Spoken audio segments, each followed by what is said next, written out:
Luto naman tayo ng sinigang sa kalamansi na galunggong. Isa tayo ng bawang, sibuyas, kamatis. Lulong natin ang galunggong. Yung galunggong nga dito ay nagprito ko muna. Ilagay natin yung ating isda. Ilagay natin yung galunggong. Lagay tayo ng tubig. Haluin. Lagay tayo ng asin. Ginisa mix. Paminta.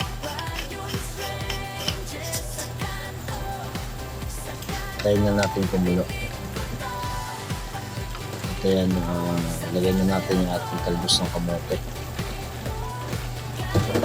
Lagay lang natin sa kabilang side para hindi mahirap kuluin.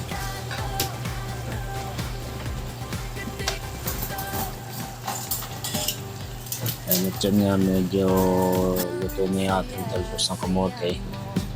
Lagay na natin yung ating kalamansi. Minutes lang natin ang mix.